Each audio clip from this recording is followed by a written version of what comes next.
Behind the perfectly polished royal portraits and carefully orchestrated public appearances lies a world few have ever witnessed. What happens when the palace gates close and the cameras stop rolling? How does a future king balance the weight of centuries-old traditions with the demands of modern life? And what secrets have been hidden behind the gilded walls of royal residences? For the first time, exclusive interviews with palace insiders, longtime friends, and never-before-seen private correspondents reveal the remarkable truth about William and Catherine's journey, from university sweethearts to the most watched couple in the world. This isn't just another royal biography filled with recycled tabloid stories. This is the authentic story of two people who never imagined their love story would reshape the very future of the British monarchy. From heated arguments behind closed doors, to tender moments with their children that will never make the evening news. From the crushing pressure of public scrutiny to the private jokes that keep their marriage strong. Prepare to discover the real William and Catherine. Their story will surprise you, move you, and change everything you thought you knew about modern royalty. The fairy tale you think you know is only the beginning. The morning mist hung low over the Scottish Highlands as 20-year-old Catherine Middleton stepped out of her small dormitory room at the University of St. Andrews. She had no idea that this ordinary Tuesday in September 2002 would mark the beginning of a love story that would captivate the world and forever change the British monarchy. Down the hall, Prince William was struggling with the same dilemma that faced every university student: what to wear to impress someone special. William had noticed Catherine months earlier during their art history lectures. But it wasn't until she appeared on the runway during a university charity fashion show that he truly saw her. Wearing a striking black dress that later became legendary, Catherine walked with a confidence that made the second in line to the throne forget about protocol entirely. His friend later recalled how William's jaw dropped and he whispered something about needing to get to know her better. What most people never knew was that their first real conversation happened not at some glamorous event, but in the university library. Catherine was researching a paper on Renaissance art when William approached her table, pretending to need help finding a book. She saw right through his excuse, but found his nervous stumbling endearing rather than off-putting. They talked for hours about everything except his royal status, and for the first time in years, William felt like just another student. Their early relationship was nothing like the fairy tale the media would later portray. They were broke university students who split the cost of cheap pizza and spent evenings watching movies in William's modest student accommodation. Catherine learned to navigate the unique challenges of dating someone who couldn't walk to the corner store without potentially ending up on the front page of newspapers. She watched him struggle with the constant awareness that every friendship, every relationship, every moment of fun had to be filtered through the lens of his future role as king. The real test of their relationship came during their first major argument, 6 months after they started dating. William had been photographed at a party with another student, and the tabloids had a field day speculating about trouble in paradise. Catherine confronted him not about the photographs, but about something deeper: his tendency to retreat into his royal shell whenever things got complicated. She told him that if he wanted a real relationship, he had to trust her enough to be vulnerable, royal or not. That conversation changed everything between them. William realized he had found someone who wasn't intimidated by his title or impressed by his status. Catherine wanted to know him, not the prince. She pushed him to be authentic in ways no one ever had, and he began to see how a life with her might allow him to balance duty with genuine happiness. Their friends from university later revealed the small details that showed how their relationship deepened. Catherine would leave little notes in William's textbooks when she borrowed them. William learned to cook her favorite meal, though he nearly set off the smoke alarm every time he attempted it.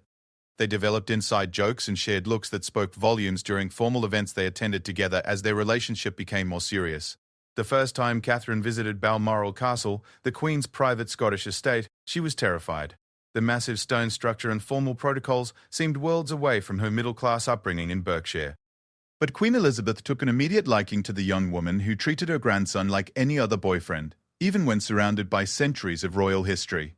Catherine helped with dinner preparations and joined in family games without trying to impress anyone or change her personality to fit royal expectations.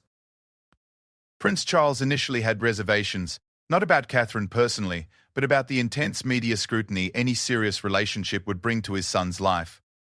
He had lived through the devastating effects of public pressure on royal marriages and worried about putting another young woman through that ordeal. However, he was won over by Catherine's genuine warmth and her obvious positive influence on William's happiness and confidence. The relationship faced its first major crisis when William graduated and began his military training. The physical separation was challenging, but even more difficult was Catherine's introduction to the reality of being connected to the royal family.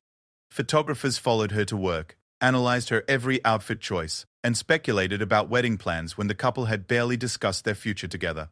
Catherine handled the pressure with remarkable grace, but privately she struggled with the loss of anonymity and normal life. She confided in her parents about feeling like she was living in a fishbowl, never knowing when a private moment might become public property. Her mother, Carol Middleton, provided crucial support during this period, helping Catherine maintain her sense of self while adapting to circumstances no parenting book could have prepared them for. William watched the woman he loved deal with pressures he had been born into, and it gave him a new perspective on what royal life meant for those who chose to enter it. He began to understand that loving him meant Catherine was sacrificing a normal existence, and he wrestled with whether that was fair to ask of someone. This internal conflict would influence many of their decisions in the years that followed. Their relationship deepened through shared challenges and mutual support. When Catherine's family business faced financial difficulties that were gleefully reported in the press, William stood by her despite royal advisors suggesting he might want to distance himself from any controversy. When William struggled with the weight of his destiny and the loss of his mother's guidance, Catherine provided steady emotional support without trying to fix everything or offer platitudes. The turning point in their relationship came during a quiet weekend at a friend's cottage in the countryside. Away from royal protocols and media attention, they talked honestly about their future together. Catherine told William that she loved him enough to share his unique life, but only if he truly wanted her as his partner in facing whatever came next. William realized he couldn't imagine his future without her strength, intelligence, and unwavering support. By the time they graduated from St. Andrews, their relationship had evolved from university romance to something much deeper and more tested. They had navigated media storms, family dynamics, and the fundamental question of whether love could survive the unique pressures of royal life. Catherine had proven she could maintain her identity and values while adapting to extraordinary circumstances. William had learned to be vulnerable and authentic in ways his royal upbringing had never encouraged. Their friends later said that even during university, there was something different about William and Catherine together. They brought out the best in each other, and their relationship seemed to have a foundation of genuine friendship and mutual respect that went beyond romantic attraction. Catherine never seemed starstruck by William's status, and William never took Catherine's devotion for granted. As graduation approached, both William and Catherine knew they were facing a crossroads. The protected environment of university was ending, and they would have to decide whether their relationship could survive in the harsh glare of public life. The easy days of being just another couple among friends were over. Whatever happened next would determine not just their personal future, but potentially the future character of the British monarchy itself. The champagne bottle sat unopened on Catherine Middleton's kitchen counter as she stared at the newspaper headline that would change everything. William's new girl, is she the one? The photograph showed her leaving her London apartment, coffee in hand, completely unaware that her private life had just become public property. It was March 2007, and the fairy tale was about to become a nightmare. Catherine had been prepared for media attention, but nothing could have readied her for the relentless pursuit that followed.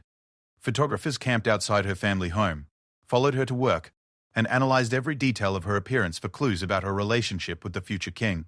She couldn't buy groceries, meet friends for lunch, or even walk her family dog without ending up in newspapers around the world. The pressure took an immediate toll on her family. Her parents, Michael and Carol Middleton, found their successful party supply business scrutinized in ways that felt deeply invasive. Journalists investigated their backgrounds, questioned their social climbing motivations, and turned their middle-class success story into fodder for class-based criticism. Catherine watched her parents handle the spotlight with dignity while privately worrying about the impact on their livelihood and reputation.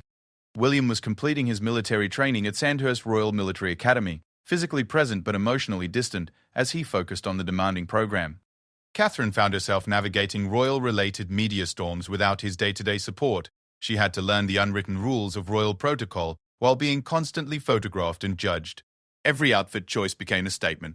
Every public appearance was analyzed for signs of confidence or nervousness. The breaking point came during a particularly difficult week when photographers followed Catherine to a children's charity event where she was volunteering.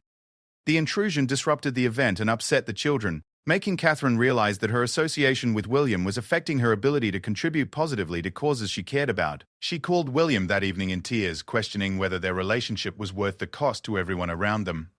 William rushed to London the next weekend, and they had what friends later described as the most serious conversation of their relationship. Catherine told him she felt like she was losing herself, becoming nothing more than William's girlfriend in every headline and conversation. She loved him, but she needed to know that their future together included space for her own identity and contributions, not just her role as his supportive partner. That conversation led to their first temporary breakup in April 2007. The decision was mutual, but devastating for both of them. They agreed they needed time to figure out whether they could build a life together that honored both William's royal destiny and Catherine's need for personal fulfillment. The media portrayed it as William getting cold feet about commitment, but the reality was more complex and mature. During their time apart, both William and Catherine gained perspective that ultimately strengthened their relationship. William completed his military training and began to understand how much Catherine's steady support had meant during the most challenging period of his life. He missed her intelligence, humor, and ability to keep him grounded when royal duties threatened to overwhelm his sense of self. Catherine used the separation to reconnect with her own goals and interests. She threw herself into photography, a passion she had set aside during the intensity of her relationship with William. She also began working for her family's business, discovering talents in marketing and event planning that gave her confidence and purpose beyond her romantic relationship. The time apart helped her realize she was stronger than the media pressure had made her feel. Their friends organized a reunion of sorts at a party in London, where William and Catherine found themselves talking until dawn about everything they had learnt during their separation. The conversation was different from their university discussions, more mature, more honest about the challenges they would face, and more realistic about what they could expect from each other. William told Catherine about his fears regarding his mother's experience with media pressure and public scrutiny. Princess Diana's struggles with the press had profoundly affected him, and he was terrified of putting someone he loved through similar ordeals. Catherine listened but reminded him that she was not his mother, and their relationship existed in a different time with different circumstances. She had proven she could handle pressure. What she needed was his trust in her strength. Catherine shared her own evolution during their time apart. She had realized that being with William didn't mean disappearing into his shadow, but it did mean accepting that their life together would be unlike anything most couples experienced. She was willing to make that choice, but only if William was committed to building a partnership where both of their strengths and goals were valued. Their reunion marked the beginning of a more mature phase in their relationship. William began including Catherine in conversations about his future role and asking for her perspectives on royal duties and public service. Catherine started accompanying William to more official events, learning firsthand about the demands and rewards of royal life. The media initially portrayed their reconciliation as a simple romantic reunion, but people close to the couple noticed significant changes in how they interacted. William seemed more confident and decisive about their future together. Catherine appeared more comfortable with public attention and more skilled at navigating royal protocols without losing her natural warmth. Prince Harry played an unexpected role in helping his brother and Catherine navigate this period. Having watched William struggle with the loneliness of his position, Harry became one of Catherine's strongest supporters within the royal family. He appreciated how she made William happier and more relaxed, and he helped bridge the gap between Catherine and royal traditions during family gatherings. The Queen's acceptance of Catherine became more apparent during this period as well. Queen Elizabeth invited Catherine to private family events and began including her in conversations about royal duties and expectations. The monarch recognized that Catherine's influence on William was overwhelmingly positive, and that her common sense and emotional intelligence would serve the monarchy well. Catherine's relationship with Prince Charles also deepened during this time. Initially cautious about his son's choice, Charles came to appreciate Catherine's genuine interest in his environmental and charitable causes. Their shared conversations about art, history, and social issues revealed Catherine's intelligence and thoughtfulness in ways that impressed the future king. The real test of their renewed relationship came when William was deployed to the Falkland Islands as a search and rescue pilot in 2012. The separation was challenging, but both William and Catherine had learned to communicate more effectively about their needs and concerns. Catherine used the time to develop her own charitable interests and public role, while William gained confidence in her ability to handle royal duties independently. During William's deployment, Catherine represented the royal family at several official events. Her natural ability to connect with people from all backgrounds became increasingly apparent, and she began to develop her own following among the British public. The media coverage shifted from focusing solely on her relationship with William to recognizing her individual contributions and potential. The experience of weathering media storms, family pressures, and public scrutiny together taught William and Catherine invaluable lessons about partnership under extraordinary circumstances. They learned to protect their private relationship while fulfilling public expectations, to support each other through challenges that most couples never face, and to maintain their individual identities within their shared destiny. By the end of this testing period, William and Catherine had evolved from university sweethearts to mature partners ready to take on the unique challenges and opportunities of royal life together. They had proven to themselves, their families, and the public that their love could survive the pressures that had destroyed other royal relationships. More importantly, they had discovered that their partnership made them both stronger and more effective in their individual roles. The foundation they built during these challenging years would prove essential as they moved toward engagement and marriage. They had learned to navigate media attention, family dynamics, and public expectations while maintaining their connection to each other and their commitment to service. The testing period had refined their relationship into something strong enough to withstand whatever the future might bring. The morning of April 29, 2011 dawned grey and cloudy over London. But inside Clarence's house, Prince William was already awake, staring out the window at the thousands of people lining the streets below. In just a few hours, he would marry Catherine Middleton in front of 2 billion viewers worldwide. But at that moment, he was simply a nervous groom, hoping his bride would say yes at the altar. 8 months earlier, William had carried his mother's sapphire engagement ring in his backpack during a romantic getaway to Kenya. He had planned to propose during a sunset moment overlooking the savannah, but nerves got the better of him, and he carried the ring for 3 weeks before finally finding the courage to ask Catherine to marry him. When he finally proposed in the cozy cabin where they were staying, Catherine later admitted she was so shocked she almost forgot to say yes. The engagement announcement in November 2010 had sent the world into a frenzy of wedding speculation. But behind the scenes, William and Catherine were determined to create a celebration that reflected their values and personalities, rather than simply following royal traditions. They wanted their wedding to be a joyful occasion that brought people together, not an intimidating display of wealth and privilege. Catherine's approach to wedding planning revealed much about her character and her vision for her future role. She insisted on including flowers from the gardens where she had played as a child, wanted local businesses to provide services when possible, and made sure that charities close to their hearts would benefit from the wedding's global attention.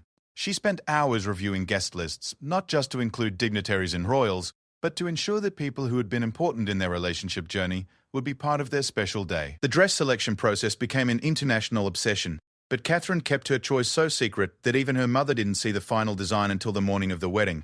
Working with Sarah Burton at Alexander McQueen, Catherine created a gown that balanced royal grandeur with personal style. The dress featured intricate lace appliques that told the story of her heritage, incorporating roses for England, thistles for Scotland, daffodils for Wales, and shamrocks for Northern Ireland. William's biggest concern wasn't the ceremony itself, but whether he could protect Catherine from being overwhelmed by the magnitude of the event. He had grown up attending state occasions and understood the protocols. But Catherine was stepping into this world for the first time as the center of attention. He worked with palace staff to ensure she felt supported and prepared, even arranging for practice runs at Westminster Abbey, so she could walk the aisle without nervousness about logistics. The night before the wedding, Catherine stayed at the Goring Hotel with her family, while William spent his final bachelor evening with Harry and close friends. Both separately called each other around midnight, not to discuss wedding details, but simply to say they loved each other and couldn't wait to be married. Friends later said those phone calls revealed the genuine emotional foundation beneath all the royal pageantry. On the morning of the wedding, Catherine woke early and spent quiet time with her parents and sister Pippa, who would serve as maid of honor. The calm before the storm was precious to her, knowing that after today, private family moments would be increasingly rare. Her father, Michael Middleton, was nervous about walking his daughter down the aisle of Westminster Abbey in front of the world, but Catherine's confidence reassured him. The carriage ride from the hotel to Westminster Abbey became Catherine's first experience of the overwhelming public affection she would receive as a royal. The crowds were massive and enthusiastic, calling out congratulations and throwing flower petals. Catherine later said she was amazed by the genuine warmth and joy of the people lining the streets, many of whom had camped out for days just to catch a glimpse of the royal couple. Inside Westminster Abbey, 1,900 guests waited as the ceremony began. The guest list itself told the story of William and Catherine's approach to royal life, including everyone from heads of state to their university friends, from charity leaders to pub landlords from their favorite local spots. Catherine had insisted that their wedding reflect the full range of people who mattered to them, not just official dignitaries. When the doors of Westminster Abbey opened and Catherine appeared on her father's arm, the collective intake of breath was audible. The dress was everything the world had hoped for and more. But what struck people most was Catherine's radiant confidence. She wasn't a nervous bride being overwhelmed by royal protocol. She was a woman stepping confidently into her future role. William's reaction when he first saw Catherine walking down the aisle became one of the most memorable moments of the ceremony. His face lit up with pure joy, and he whispered, "You look beautiful," when she reached the altar. That spontaneous moment of genuine emotion reminded everyone watching that beneath all the royal grandeur was a love story between two people who had chosen each other. The ceremony itself balanced ancient traditions with personal touches. Catherine and William had worked with the Archbishop of Canterbury to include readings and music that reflected their faith and values. They chose hymns that congregations could sing heartily, wanting their guests to participate rather than simply observe. The prayers included references to service and commitment that hinted at their understanding of marriage as a partnership for serving others. Prince Harry's role as best man provided some of the ceremony's lighter moments. His genuine affection for both his brother and Catherine was evident, and his whispered joke to William during the hymns helped relax any lingering tension. Catherine had insisted that Harry be included in all wedding planning, recognizing how important his support would be for their future family dynamic. The moment when Catherine became the Duchess of Cambridge was marked by more than just titles and protocol. Queen Elizabeth's decision to make William the Duke of Cambridge on his wedding morning was a deliberate signal about the modern direction of the monarchy. The titles were chosen to reflect the couple's connection to both tradition and their future role in modernizing royal service. The balcony appearance at Buckingham Palace after the ceremony became iconic, when William and Catherine kissed twice, to the delight of the massive crowd below. The second kiss was spontaneous, prompted by the crowd's enthusiastic response to the first. That moment of playfulness and responsiveness to public joy set the tone for their approach to royal duties. Formal when appropriate, but never losing touch with genuine human connection. The reception at Buckingham Palace revealed more personal aspects of the couple's relationship. William's speech praised Catherine's parents for raising such an extraordinary daughter, while also acknowledging the challenges of marrying into the royal family. Catherine's quiet confidence throughout the reception impressed family members and guests, many of whom commented on her natural ability to make everyone feel welcome and included. Prince Philip's toast at the reception reportedly praised Catherine for bringing joy back into William's life and for her positive influence on the entire family. The Duke of Edinburgh, known for his direct communication style, had observed Catherine carefully during her years of dating William and approved of her authenticity and dedication to the relationship. The evening reception for close friends and family showcased the couple's personality more clearly. They had chosen a relaxed atmosphere, with dancing and personal touches that reflected their interests and humor. Catherine changed into a second dress for the party, and William surprised guests by performing a song with Harry, revealing the playful side of their relationship that the public rarely saw. The wedding's impact extended far beyond the single-day celebration. It marked Catherine's official transition from commoner to royal, but more significantly, it represented a new chapter in the monarchy's relationship with the British people. The wedding's balance of tradition and accessibility, grandeur and warmth, suggested a future royal family that could honor its heritage while remaining relevant to modern life. International coverage of the wedding introduced Catherine to a global audience and established her as a figure of international interest in her own right. The fashion choices, charitable connections, and personal style she displayed during the wedding events created immediate worldwide fascination that would influence her future role as a royal ambassador. Most importantly, the wedding day proved that Catherine was ready for the unique challenges of royal life. Her grace under enormous pressure, ability to balance protocol with personality, and genuine warmth in connecting with people from all backgrounds demonstrated qualities that would serve her well in the decades of service ahead. The girl who had met Prince William at university had become a woman ready to help shape the future of the British monarchy. The nursery at Kensington Palace was painted in soft yellows and greens, deliberately gender-neutral, because William and Catherine had chosen not to learn whether their first child would be a boy or girl. It was July 2013, and Catherine was in the final weeks of her pregnancy, determined to approach royal motherhood differently than any generation before her. She had spent months researching everything from natural birthing techniques to child psychology, preparing not just to welcome a baby, but to raise a future monarch in a way that balanced royal duty with emotional health. The decision to give birth at St. Mary's Hospital, the same location where Princess Diana had welcomed William and Harry, was deeply symbolic but also practical. Catherine wanted the security of a hospital with experience handling royal births, but she also insisted on having as normal a birthing experience as possible. She had watched friends struggle with the pressures of new motherhood and was determined to trust her instincts while adapting to the unique circumstances of raising children in the public eye. When Prince George Alexander Louis was born on July 22, 2013, William was present for the delivery, breaking with royal tradition that had previously kept fathers out of the delivery room. Catherine had insisted that William be her primary support during labor, and he later described the experience as the most meaningful moment of his life.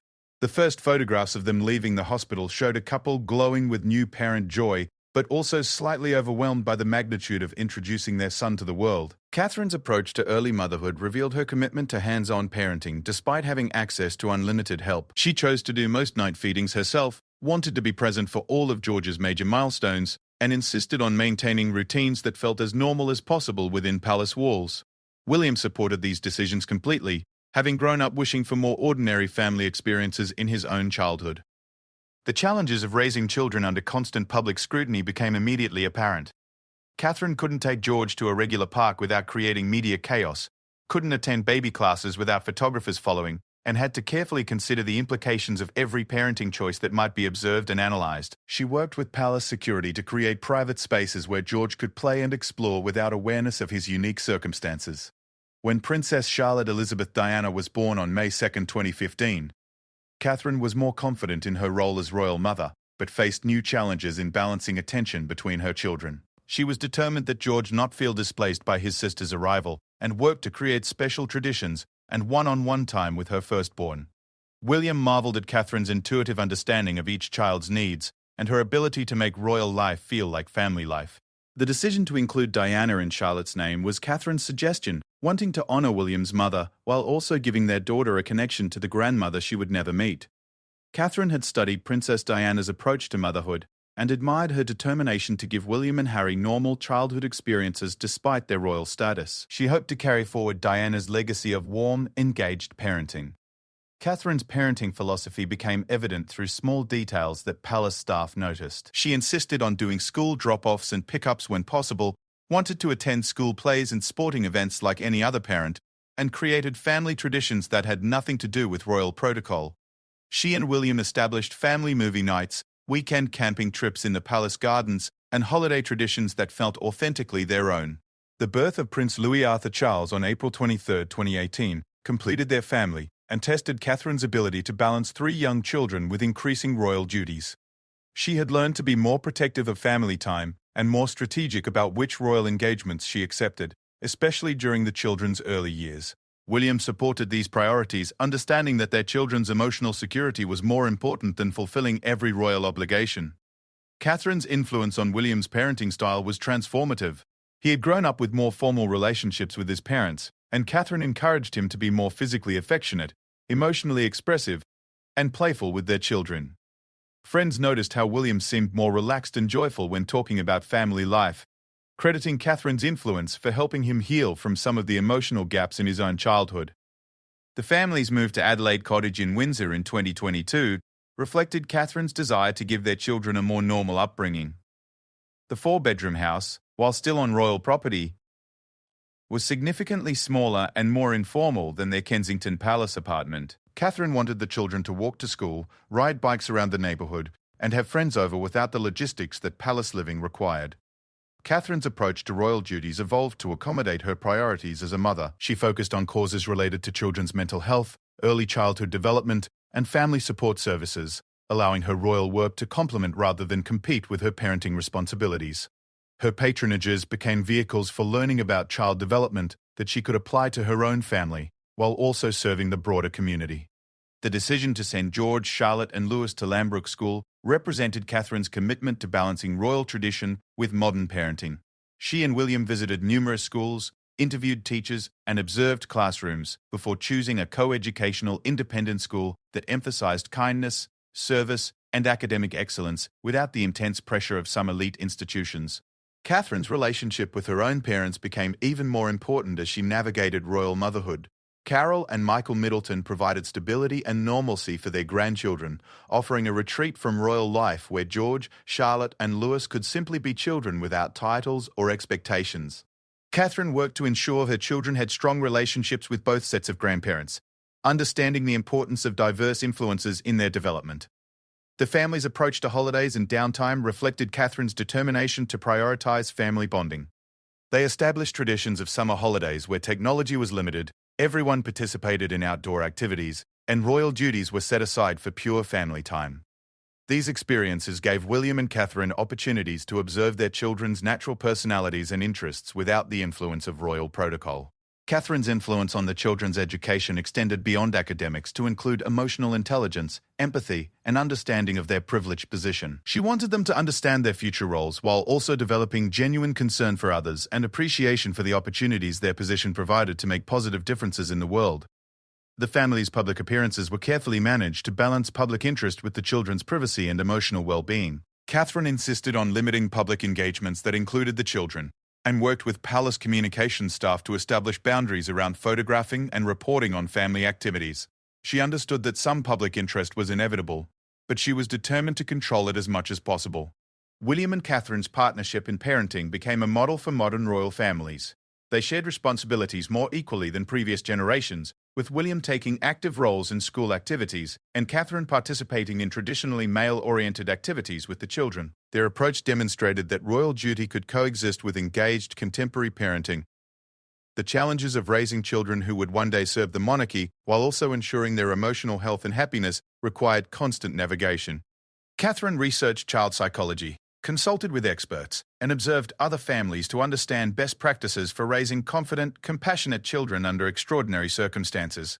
Catherine's transformation from university student to mother of future royals was marked by her ability to maintain her core values while adapting to unprecedented circumstances. She never lost sight of her goal to raise children who were both prepared for their royal destinies and equipped with the emotional tools to find happiness and purpose in lives unlike those of other children. The family dynamics Catherine created at home became the foundation for how George, Charlotte, and Louis would understand their roles in the monarchy.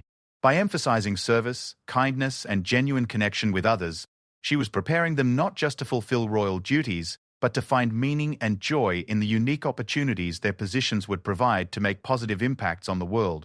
The success of Catherine's approach to royal motherhood was evident in her children's natural confidence and warmth during public appearances. George, Charlotte, and Louis displayed the kind of genuine happiness and security that suggested they were thriving despite the unique circumstances of their childhood, a testament to Catherine's dedication to putting their well-being first while preparing them for their future roles.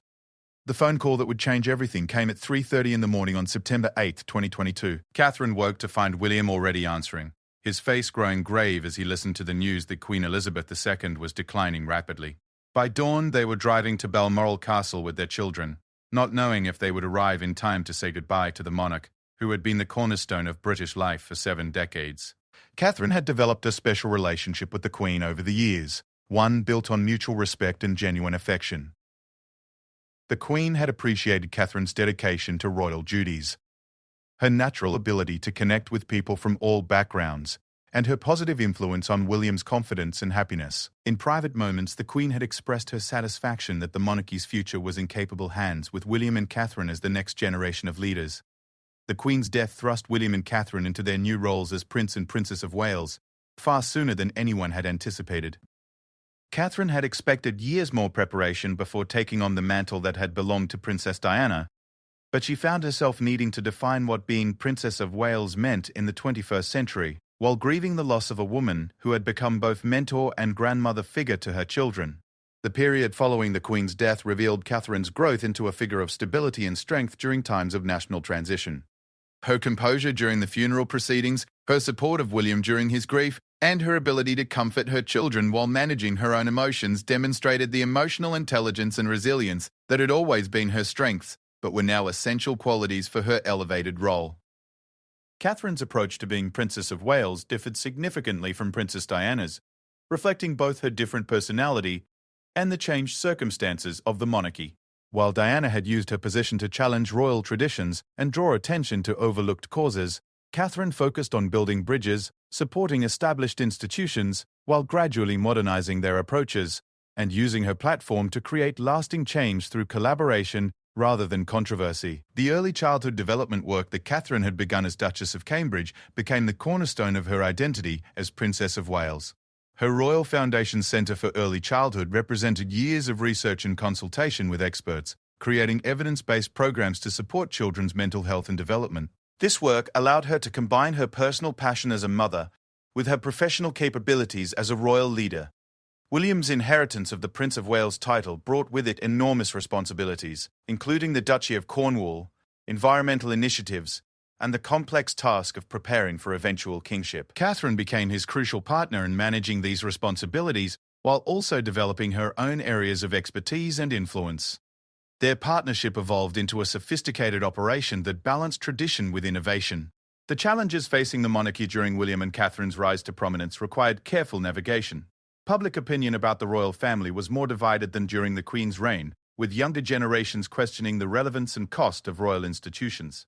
Catherine's natural ability to connect with people across age groups became essential in maintaining the monarchy's connection with contemporary British society. Catherine's influence on the monarchy's modernization became evident in numerous ways.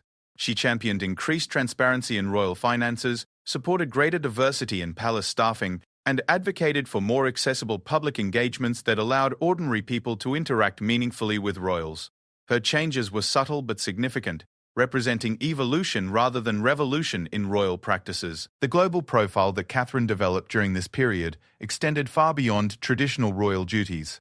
Her fashion choices influenced international style trends, her charitable work inspired similar initiatives worldwide, and her approach to balancing public service with family life made her a role model for working women everywhere. She had become what Diana had been in the 1980s, a royal whose influence transcended national boundaries. Catherine's relationship with the media evolved significantly as she gained experience and confidence. Rather than simply accepting traditional royal media management, she worked with communications staff to develop strategies that served both public interest and family privacy. She became more willing to share personal insights during engagements while maintaining clear boundaries around family life. The international diplomatic role that came with being Princess of Wales required Catherine to develop new skills and confidence. State visits, trade missions, and cultural exchanges became opportunities for her to represent British interests while building personal relationships with international leaders.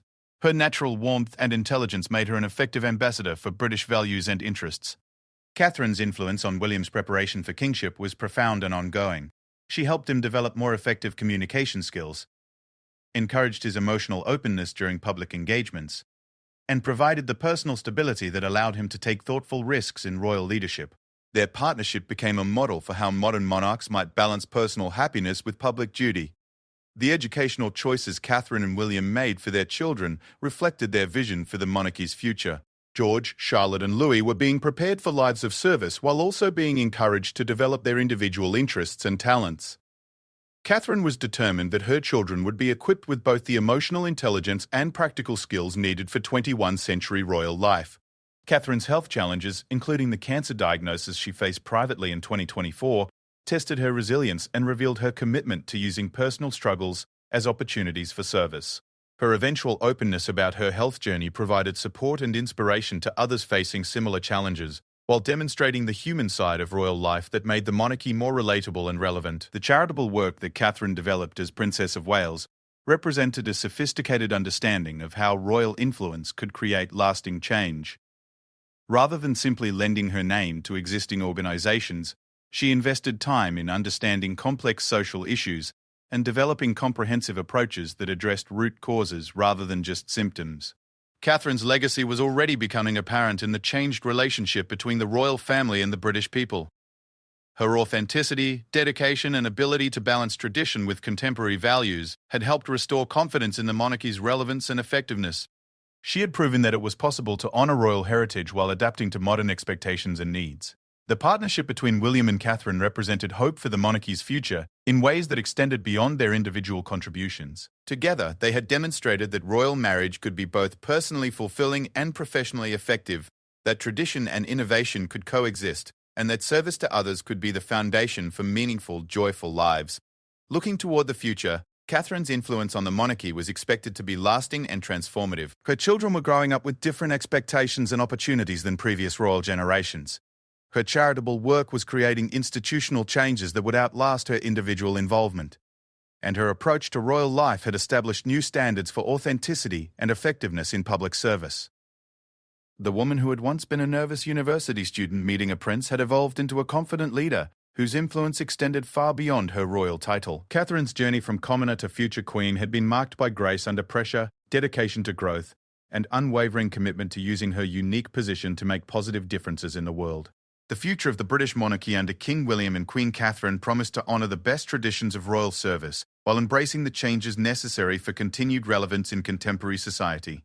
Catherine's transformation from Kate Middleton to future queen had been remarkable, not just for its personal dimensions, but for its demonstration that ordinary people could rise to extraordinary circumstances and create lasting positive change through dedication, authenticity, and service to others.